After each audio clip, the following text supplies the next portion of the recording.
All right, everyone. We're now going to get into Think, Grow Rich. Think, Grow Rich. It's the first edition, third printing, 1937. Like I said, only it's going to be under 2,000 copies now. Under 20,000 copies. This is about a $600+ book, maybe 1,000 on a good day. I only got it for $3, but we're going to read a little bit from it. We're going to have some knowledge from it, and we're going to have some fun. I haven't read anything from it before. I've read the book before, but I haven't even read anything from this before. What do you want most? Is it money, fame, power, contentment, personality, peace of mind, happiness? The 13 steps to riches described in this book offer the shortest dependable philosophy of individual achievement ever presented for the benefit of the man or woman who is searching for a definite goal in life. Before beginning the book, you will profit greatly if you recognize the fact that the book was not written to entertain. You cannot digest the contents properly in a week or a month. After reading the book thoroughly, Dr. Miller Reese Hutchinson, nationally known consulting engineer and longtime associate of Thomas A. Edison, said, This is not a novel. It is a textbook on individual achievement that came directly from the experiences of hundreds of America's most successful men. It should be studied, digested, and meditated upon. No more than one chapter should be read in a single night.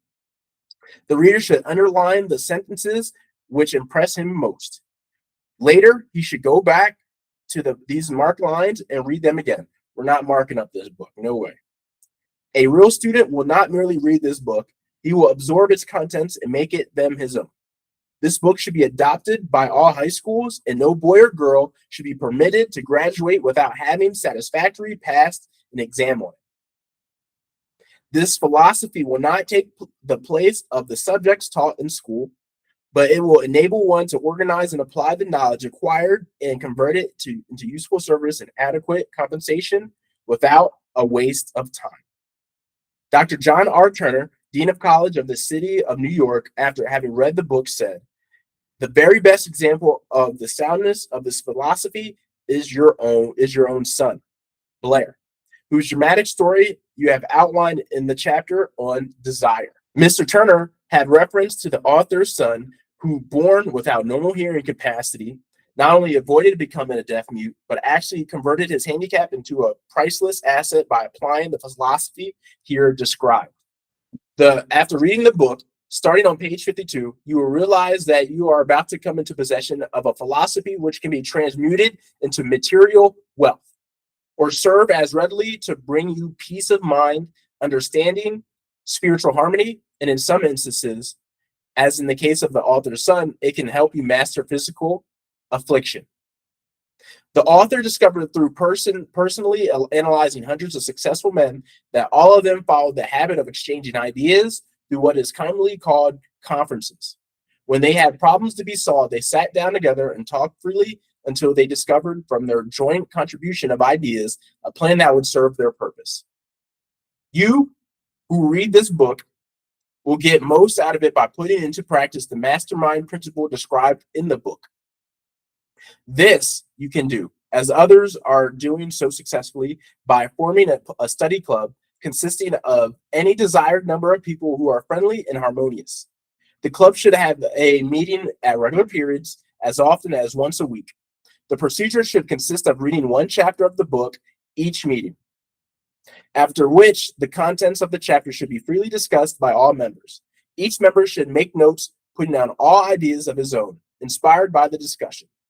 Each member should carefully read and analyze each chapter several days prior to its open reading and joint discussion in the club. The reading at the club should be done by someone who reads well and understands how to put color and feeling into the lines. By following this plan, every reader will get from its pages not only from the sum total of the best knowledge organized from the experiences of hundreds of successful men, but more important by far, he will tap new sources of knowledge in his own mind, as well as acquire knowledge of priceless value from every person present. If you follow this plan persistently, you'll be almost certain to uncover an appropriate the secret formula by which Andrew Carnegie acquired his huge fortune, as referred to in the author's introduction. Yeah, that's all we got for now. Um, One more tribute to the author from Great American Leaders. I got one for you. Think Grow Rich was 25 years in the making. It is Napoleon Hill's newest book based on his famous law of success philosophy. His work writings have been praised by great leaders in finance, education, politics, and government. Supreme Court of the United States, Washington, D.C. Dear Mr. Hill, I have now had an opportunity to finish reading your Law of Success textbooks, and I wish to express my appreciation of the splendid work you have done in the organization of this philosophy. It would be helpful if every politician in the country would assimilate and apply the 17 principles upon which your lessons are based. It contains some very fine material which every leader in every walk of life should understand. I am happy to have the privilege of rendering you some slight measure of help in the organization of the splendid course of common sense philosophy.